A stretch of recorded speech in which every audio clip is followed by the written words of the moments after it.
Assalamualaikum warahmatullahi wabarakatuh. Selamat siang anak-anak. Kembali lagi kita bertemu di pelajaran PAI. Kali ini kita masih membahas bab ke-7, pertemuan yang kedua di semester 2 ini. Kalau kemarin kita sudah membahas mulai dari pengertian, macam-macam zina beserta jenis hukumannya, ayat-ayat Al-Quran dan juga hadis yang melarang perbuatan zina.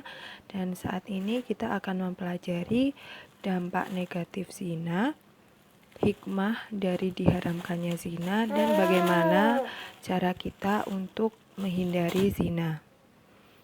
Begitu banyak dampak negatif yang ditimbulkan dari pergaulan bebas, patut menjadi perhatian bagi generasi muda bahwa mereka sedang mempertaruhkan masa depannya jika terlibat dalam pergaulan bebas yang melampaui batas.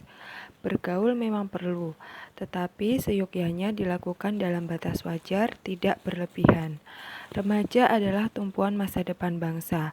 Jika moral dan jasmaniah para remaja mengalami kerusakan, begitu pula masa depan bangsa dan negara akan mengalami kehancuran. Jadi, jika kalian memikirkan masa depan diri dan juga keturunan, sebaiknya selalu konsisten untuk mengatakan tidak pada pergaulan bebas, karena dampak pergaulan bebas bersifat sangat merusak dari segi moral maupun jasmaniah. Imam Sayuti dalam kitabnya Al-Jami Al-Kabir menuliskan perbuatan zina dapat mengakibatkan 6 dampak negatif bagi pelakunya. Dampak di dunia yang pertama,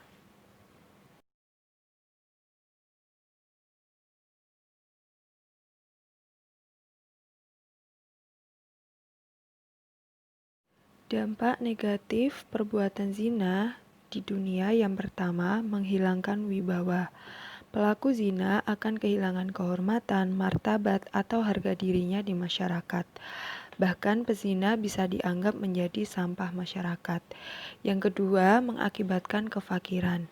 Perbuatan zina juga akan mengakibatkan pelakunya miskin, sebab ia akan selalu mengejar kepuasan nafsunya dan bisa menjadi malas dalam bekerja. Yang ketiga, mengurangi umur. Perbuatan zina tersebut juga akan mengakibatkan umur pelakunya berkurang lantaran bisa terserang penyakit yang dapat mengakibatkan kematian. Penyakit berbahaya karena perilaku seks bebas antara lain HIV/AIDS, infeksi saluran kelamin, dan lain sebagainya. Sedangkan dampak di akhirat yang pertama tentunya mendapat murka dari Allah Subhanahu wa Ta'ala. Perbuatan zina merupakan dosa besar sehingga para pelaku akan mendapat murka dari Allah kelak di akhirat. Yang kedua, hisab yang jelek. Pada saat hari perhitungan amal atau yaumul hisab, para pelaku zina akan menyesal karena diperlihatkan betapa besarnya dosa akibat perbuatan zina. Yang ketiga, siksaan di neraka. Mendapat siksaan yang berat dan hina kelak di neraka. Dampak negatif lain dari perbuatan zina yang pertama, mendapat laknat dari Allah Subhanahu wa Ta'ala dan Rasul-Nya. Kedua, dijauhi dan dikucilkan dari masyarakat. Ketiga, nasab menjadi tidak jelas. Keempat, anak hasil zina tidak bisa dinasabkan kepada bapaknya. Dan yang terakhir, anak hasil zina tidak berhak mendapatkan warisan dari ayahnya. Perbuatan zina sebagai salah satu perbuatan yang amat benci oleh Allah, amat sangat dibenci oleh Allah dan termasuk ke dalam dosa besar. Tentunya dengan kita menghindari perbuatan zina ini, banyak sekali hikmah yang bisa kita rasakan. Yang pertama, memelihara dan menjaga keturunan dengan baik, karena adanya anak dari hasil zina umumnya tidak dikehendaki dan kurang disenangi. Yang kedua, menjaga dari jatuhnya harga diri dan rusaknya kehormatan keluarga. Yang ketiga, menjaga tertib dan teraturnya urusan rumah tangga. Biasanya seorang istri apabila suaminya cenderung melakukan perbuatan zina, timbul rasa benci dan ketidakharmonisan dalam rumah tangga. Yang keempat, timbulnya rasa kasih sayang terhadap anak yang dilahirkan dari pernikahan yang sah.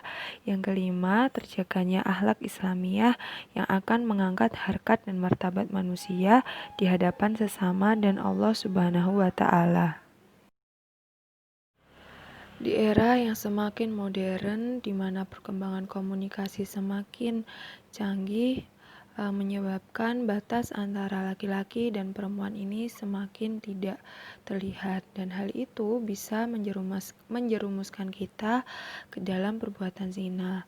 Ada banyak hal yang bisa kita lakukan agar kita terhindar dari perbuatan zina. Yang pertama, dengan cara mendekatkan diri kepada Allah Subhanahu wa Ta'ala, melaksanakan segala perintahnya dan menjauhi segala larangannya, sholat yang rajin, minta perlindungan kepada Allah. Nah, tentunya kalau kita sudah melakukan ibadah dengan baik, insya Allah kita akan terhindar dari perbuatan zina. Yang kedua, mendengarkan nasihat baik orang tua. Ketika orang tua memberikan nasihat, kita harus mendengarkan dan mentaati agar tidak terjerumus ke hal-hal yang tidak diridhoi oleh Allah. Yang ketiga, menjaga pergaulan yang sehat. Nah, jadi antara laki-laki dan perempuan ketika bergaul itu diperbolehkan, tapi juga harus membatasi pergaulan itu. Harus berhati-hati memilih teman, juga memilih teman yang baik, yang mengingatkan kita kepada hal-hal yang baik. Nah, jangan sampai juga kalau ketika kita berkumpul dengan yang lawan jenis itu, jangan sampai berdua-duaan di tempat yang sepi. Yang keempat, dengan cara menjaga aurat. Nah, aurat wanita, aurat laki-laki, seperti yang sudah kita pelajari kemarin, ditutupi dengan baik. Hal ini bisa menghindarkan kita dari perilaku zina, karena itu juga bisa menurunkan nafsu. Kemudian, yang kelima, menjaga pandangan. Nah, pandangan laki-laki terhadap perempuan atau sebaliknya termasuk celah bagi setan melancarkan strategi untuk menggodanya. Kalau pandangan itu cuma sekilas saja atau tidak sengaja, itu tidak menjadi permasalahan. Tapi kalau kita mengikuti pandangan yang pertama dengan pandangan yang selanjutnya itu, maka akan menjadi haram. Nah, makanya harus menjaga pandangan, kemudian menjaga kehormatan diri sendiri. Ya, jadi kita harus menjaga sesuatu yang pribadi yang harus kita tutupi, jangan sampai dipertontonkan di orang yang bukan haknya. Yang terakhir, meningkatkan aktivitas yang positif serta rajin berpuasa. Jadi karena remaja itu kan energinya kan masih banyak. Nah, itu harus dikeluarkan dengan cara-cara yang baik, seperti mengikuti olahraga, kursus, bimbingan belajar, dan lain sebagainya. Nah, cara lain yang bisa ditempuh untuk menahan nafsu bagi pemuda yang belum menikah itu antara lain dengan rajin berpuasa. Nah, begitulah paparan Bu Amrita tentang bagaimana cara kita menghindarkan zina. Sekali lagi, Bu Am tegaskan bahwa kita harus selalu menjaga diri kita agar jangan sampai terjerumus ke dalam dosa besar ini. Terima kasih atas perhatiannya. Kita ketemu minggu depan dan jangan lupa untuk mengerjakan uji kompetensi bab 7 melalui Geek School. Wassalamualaikum warahmatullahi wabarakatuh.